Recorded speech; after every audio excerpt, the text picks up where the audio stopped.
Welcome back to Speak Your Mind. Today's subject, we're talking about making English the official language of the United States. And in a minute or two, I'm going to have Suzanne Bibby. She's Government Relations Director for ProEnglish.org.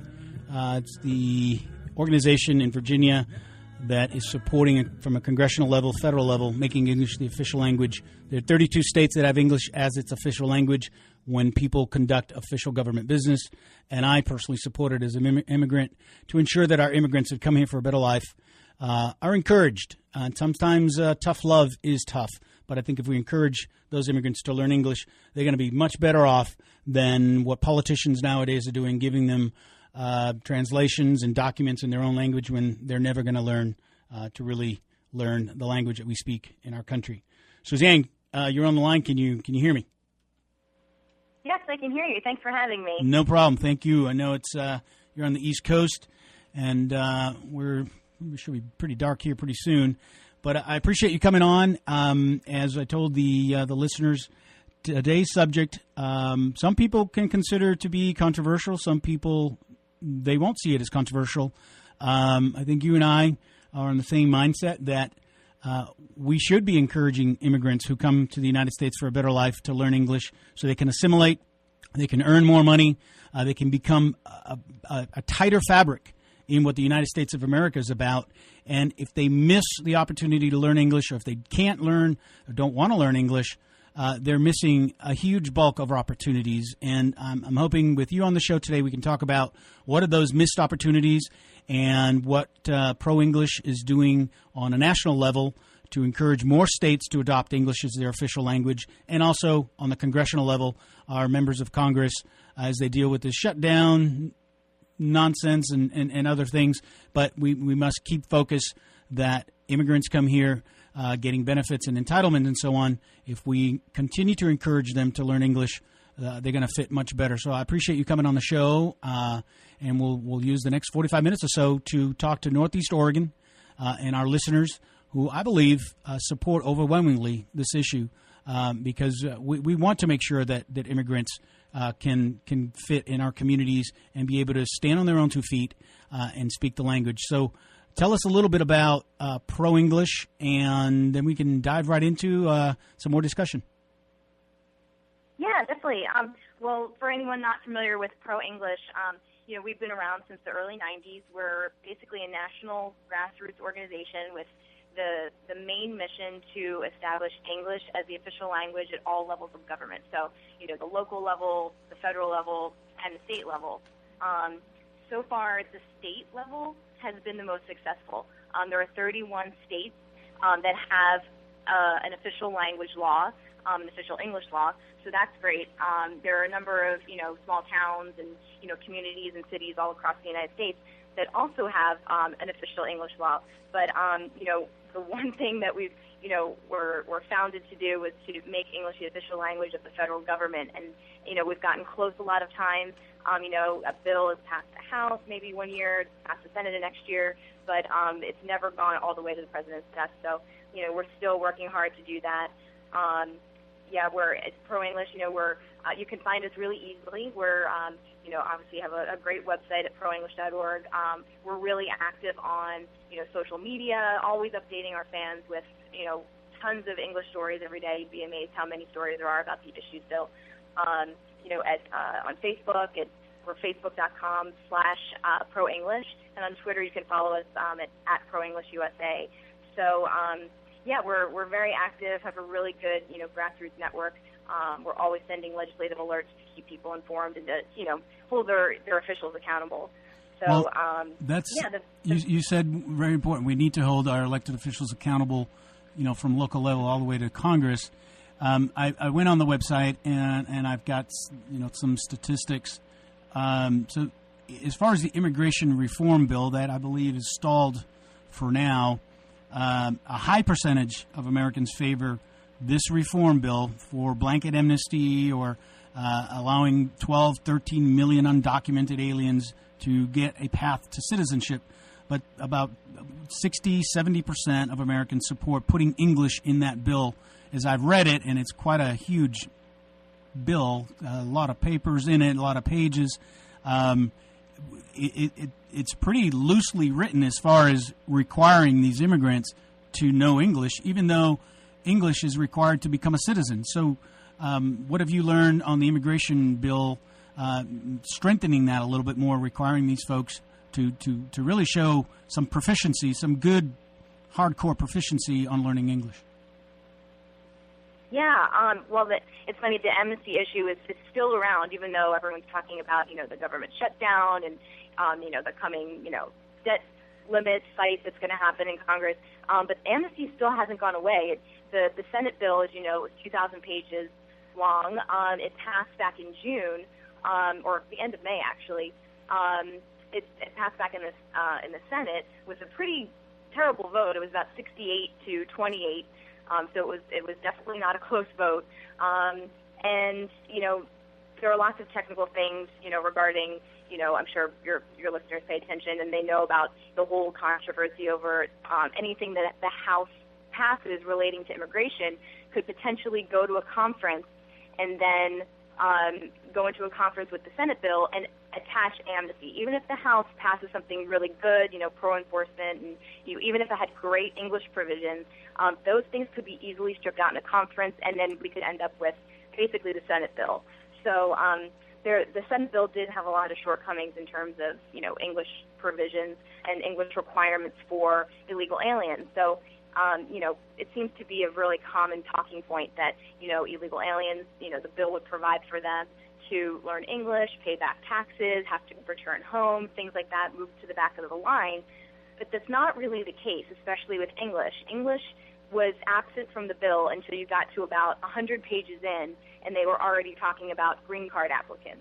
So after a waiting period of 10 years, if the illegal alien, who's now a temporary, legal resident under this bill, if they choose to apply for a green card, which is permanent residency, legal residency, then they would be subject to a very weak English requirement. They could show that they were just enrolled in a class. Right. It doesn't say what kind of class or, who has to administer the class or if a test would ever be given or they have to prove certain level of proficiency. It basically was incredibly weak. It was actually identical to the language from the 1986 amnesty bill, which proved to be a huge failure. So there were a number of good amendments that were filed to the bill, 5 actually, really strong English amendments that would have fixed a lot of the loopholes in that bill and would have added a provision requiring illegal aliens to first pass some, minimum standard tests before being granted legal status, which is called RPI status, Registered Provisional Immigrant. But none of those amendments were allowed to come up for a vote. I think only 10 amendments out of about 300 were allowed for a vote by Harry Reid in the Senate. So that was disappointing, but we're fighting for similar amendments, depending on what they do in the House. Yeah, Senator Reid put a huge block. I called Senator Marco Rubio. I worked with then he was State Representative Marco Rubio from South Florida, and I worked with him in the Florida legislature. And when all this was going on, I did call and got a hold of him, and we talked a little bit. Now he's a big United States senator, but I humbly reminded him one time in Tallahassee, we were sitting in a kitchen of this house that we rented while the Florida legislature was in session, and both our fathers are Hispanic. And I remember the conversation we had, and I reminded him, and I don't know if that was the impetus for him suggesting these other amendments or not, but I really put him in a corner to say that we both talked that night over a few beers to say our parents, our fathers, knew that English was the language that they needed to learn to make money, to support our families, and to encourage us as children. So now he's a big United States senator, and he said, yeah, you're right. So I'm hoping that he keeps that in mind, and I will keep calling him unless he changes his cell phone number to say, we got to stay on track. We need to encourage. We can't coddle. We can't pander anymore. We can't go after these ghost votes. It's encouraging people who come here for a better life, like both of our fathers did, to learn English. And then everything else should fall in place with hard work, good ethics, good morals. But I think it's all tied into the fact that English is spoken in our country in every facet of what we do. And it doesn't mean that we don't encourage people. I speak 3 languages. My daughter speaks 4. but it's the binding effort that we have as Americans. What keeps us united is the English language. What can the listeners here in Northeast Oregon do, Suzanne, to encourage our congressman? I did call Congressman Greg Walden's office today. I got some voicemails, and I'll give out the number to the LeGrand office that covers our area. But what can our registered voters do to encourage their elected officials to co-sponsor this bill and get this thing moving along with some meaningful teeth in it? Yeah, it's a great question. The best thing, I'm sure everybody, hears this all the time from different groups, taking action on different issues, but the best thing you can do is call rather than email. Call your elected representative, making sure you're contacting your own representative. Because I visit with offices all the time on the Hill, and lots of times they'll say, well, I support this issue, I support official English, but I'm not really hearing from my constituents. So we have an inter-office policy of, I'll sign on to something if there's overwhelming, a demand for me to support a certain bill, because there's thousands of bills introduced in Congress every year. Congressmen can only sign on to so many of them. You don't want to sign on to 1,000 different bills. Sure. But if there's, they need to hear that their constituents really want this. And especially now, there's a lot of new members in Congress, so that's another factor there. There's some education that needs to happen.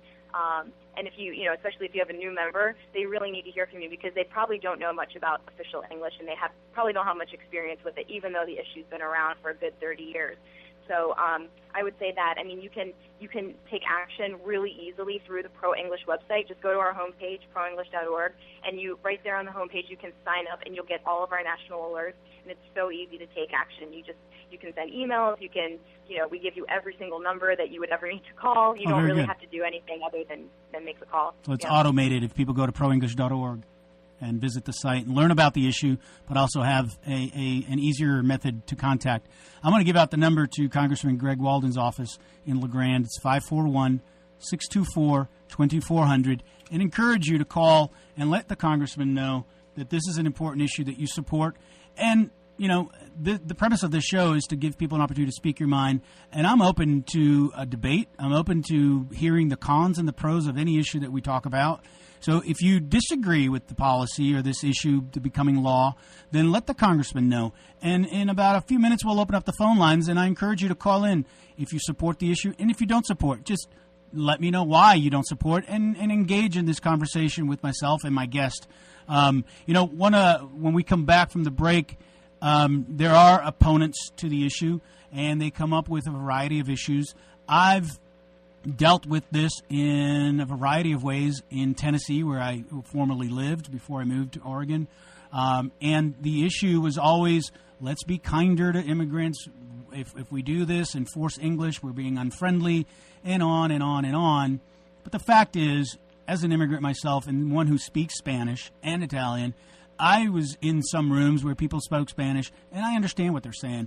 And they were so surprised when I spoke back in Spanish to say, when government gives you whatever document, whether it's a driver's license exam or something else in the language that is your native language, you're not going to learn the language. We have so many things on our plate to do, especially people that just come to this country. So if we eliminate the need or the desire for them to learn English, they're going to go to the next item on the list, and they're never going to learn. I've met so many people in Tennessee, and even here, I've had an opportunity, that have been here for 10, 15 years. One, they've never become citizens. Some people say, I don't want to. Then my question is, why are you here? But if they want to become citizens and they don't take the effort to learn English, they're always going to rely on government. They're always going to be dumbed down. They're always going to be subservient and relying on some elected official or some government agency. Oh, no, let me translate that for you. Well, the reality is, what about that translation? That is not going to be accurate, and in whose interest is that translation?